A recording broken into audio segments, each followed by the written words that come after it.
Um homem motivado por sua curiosidade e ambição, iniciou estudos voltados para a alquimia, além de ciências ocultas, o que o levou a escrever livros que hoje são considerados como uma bíblia do ocultismo. Hoje vamos falar sobre Cornélius Agripa. Ao longo de anos, ficamos sabendo de histórias que não podemos explicar. São lendas e mistérios.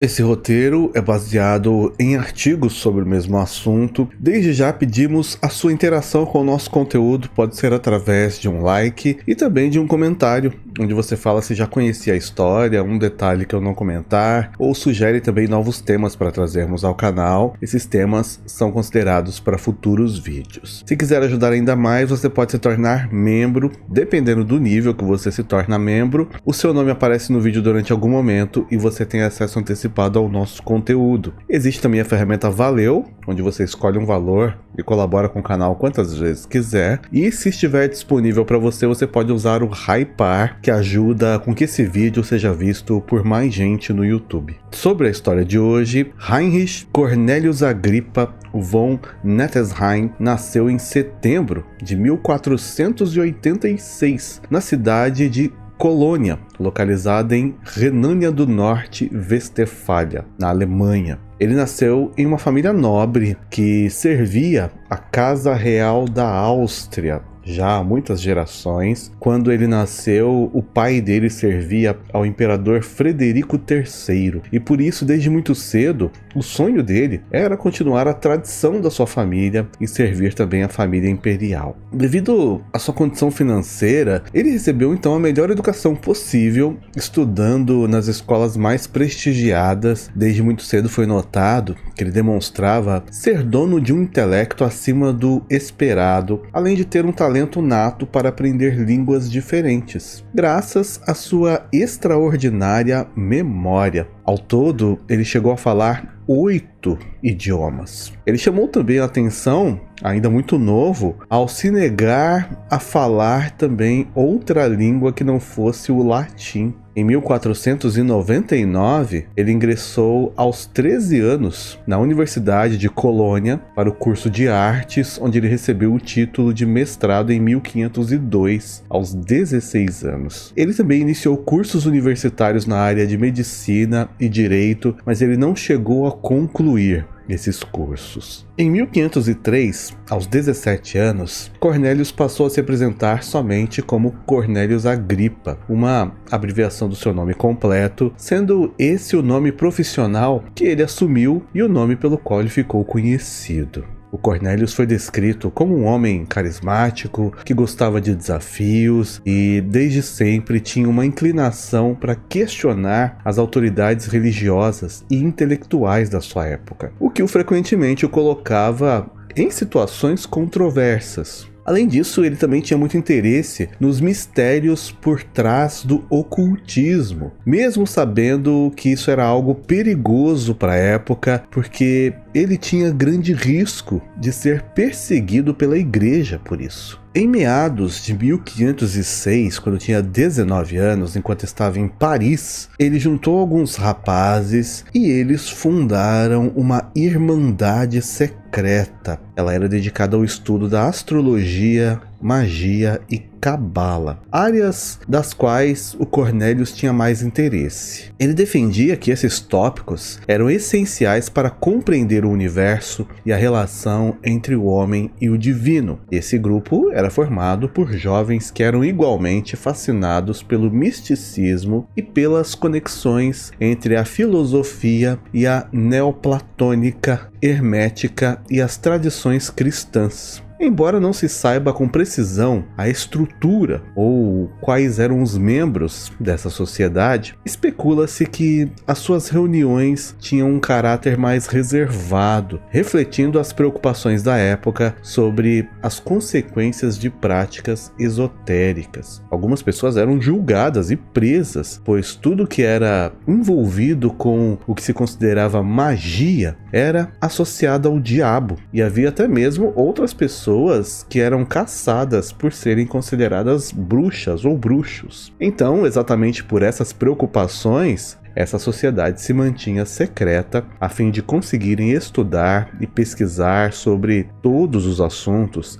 sem a intervenção das autoridades. Em 1508, ele viajou para a Espanha para trabalhar. E isso foi algo muito bom para ele, porque ele viajou para vários lugares de toda a Europa e por onde ele passava, ele buscava conhecimento sobre assuntos diferentes relacionados à magia. No início de 1509, ele recebeu o patrocínio de Margarida da Áustria, a governadora dos Países Baixos. Isso permitiu que o Cornelius ministrasse um curso na Universidade de Douai sobre Johann Heinrich, um humanista católico considerado um dos primeiros cabalistas cristãos. E nesse curso, o Cornelius explicou as conclusões das obras cabalísticas do Johann, como o significado dos nomes hebraicos dos anjos e como invocá-los usando magia. De acordo com as fontes, o Cornelius teria evidenciado com provas cabalistas de que Jesus era o verdadeiro Messias, usando o tetragramaton com uma letra S inserida. O seu curso acabou impulsionando então a sua fama, porque ele foi bem quisto pelas pessoas, e como forma de agradecimento a Margarida, ele escreveu uma obra que visava provar a superioridade das mulheres, onde ele defendia que se o mundo tivesse mais mulheres no poder, não existiriam tantos problemas. As palestras do Cornelius acabaram recebendo tanta atenção que ele chegou a receber um título de doutorado em teologia por causa delas. Mas ao mesmo tempo, ele acabou ofendendo a igreja. Ele foi então denunciado como um herege judaizante pelo prior franciscano Jean Catilinet, e o Cornelius foi forçado então a deixar a universidade no final de 1509. Ele acabou voltando para a Alemanha, onde ele estudou com alguns humanistas como Johannes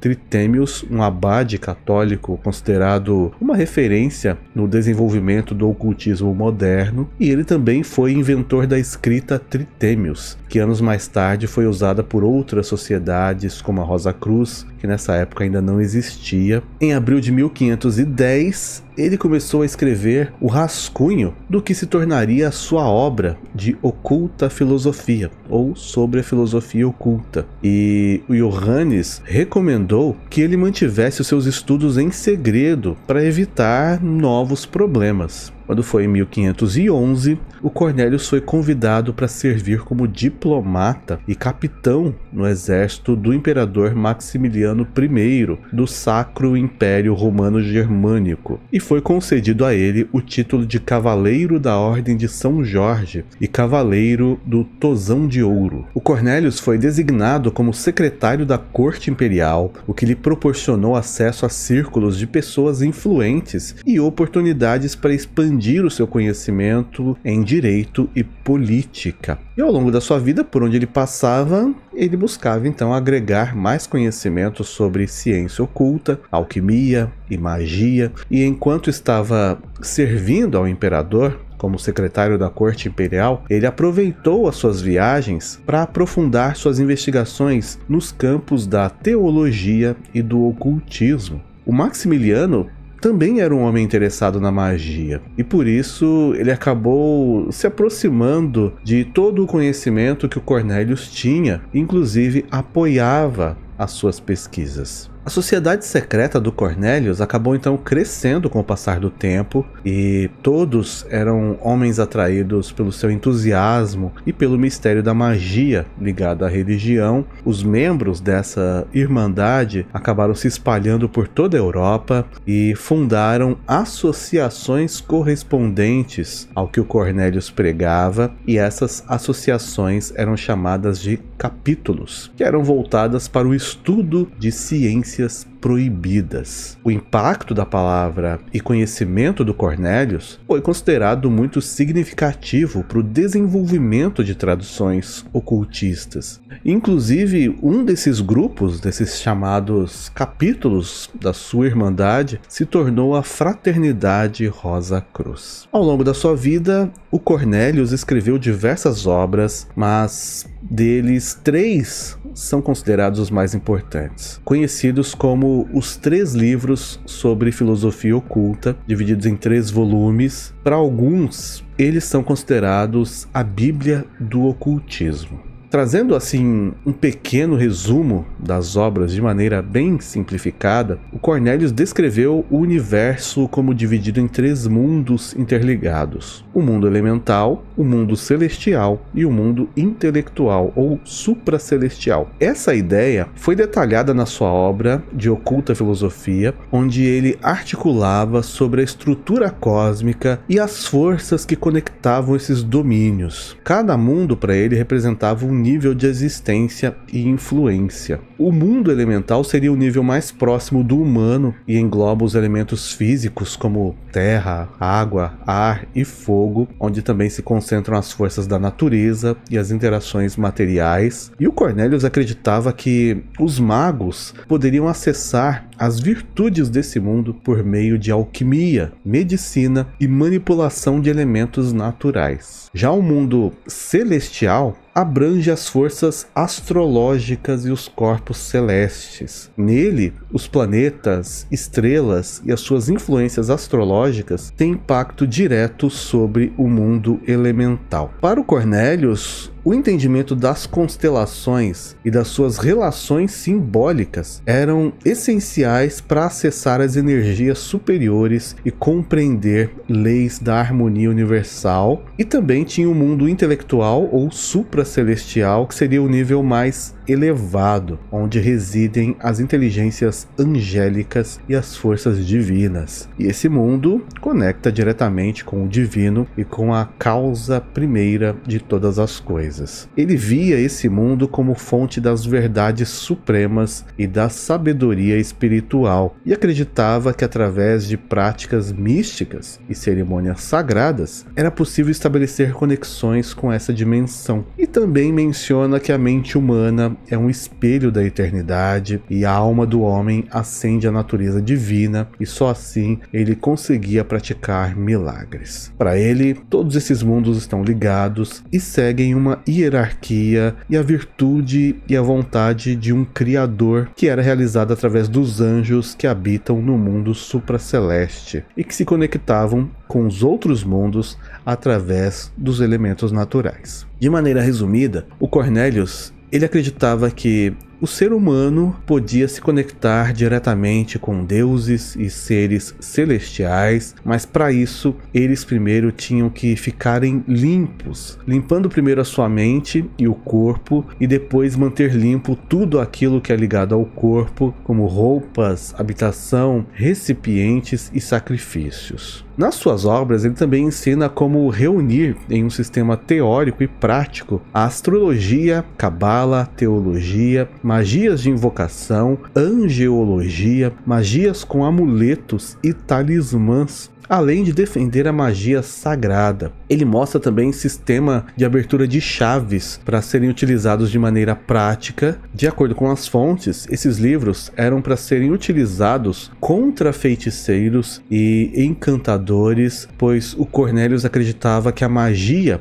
que ele ensinava era para invocar seres celestiais. E ele também enfatiza a importância dos números como única maneira de representar coisas incompreensíveis. Era o que ele chamava de magia matemática. Em uma lista de 1 a 12, ele listava os nomes de tronos, poderes, anjos, planetas, o nome cabalístico de Deus, entre outras coisas. Em um trecho, ele chega a questionar se o Adão era mortal antes de ser expulso do Jardim do Éden e que na verdade ele teria poderes divinos, mas que os perdeu depois de consumir o fruto proibido. Porém, se um homem conseguisse limpar a sua alma, segundo Cornélios, ele conseguiria ter acesso a esses poderes novamente. E ele também garantiu que atualmente os padres e teólogos não conseguiam mais realizar milagres por serem corruptos e por falta de uma fé verdadeira. Após se estabelecer na Itália, em 1511, o Cornélios começou então a lecionar na Universidade de Pávia, onde ele focou em teologia e medicina durante a sua estadia. Ele também serviu à monarquia e a governantes, o que lhe proporcionou alguma estabilidade financeira, além de oportunidades de desenvolver mais as suas ideias sobre magia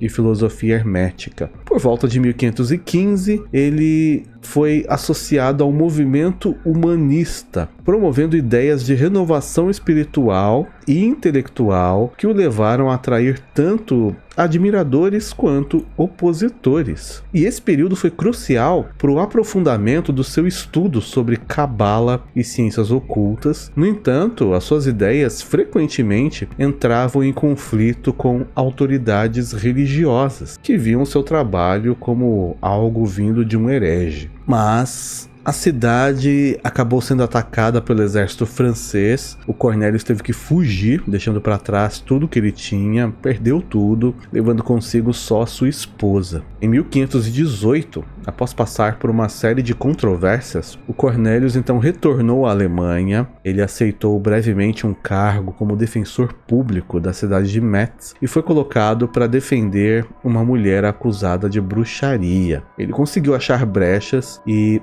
refutar o livro chamado Martelo da Bruxa, e a mulher acabou sendo absolvida, o que resultou em ataques de grupos religiosos locais que o acusaram de ter uma aliança com forças sombrias, obrigando-o a renunciar ao seu cargo e a buscar refúgio em outro lugar para não ser caçado na cidade. Em 1520 ele foi então para Genebra, onde ele já tinha um cargo como médico à sua espera. Algumas fontes afirmam que ele conseguia sair de um emprego e já ter outro cargo à sua espera graças à sua sociedade, porque a irmandade dele já era tão grande que proporcionava um esquema de ajuda aos membros. Ele se tornou diretor do Hospital Municipal de Genebra, mas passou a atender os mais necessitados de maneira gratuita, e isso acabou gerando conflitos com outros médicos e farmacêuticos locais. E o Cornélios foi submetido a uma demissão pelo magistrado da cidade em 1523. Com o passar dos anos, Cornélios Agripa continuou então sendo perseguido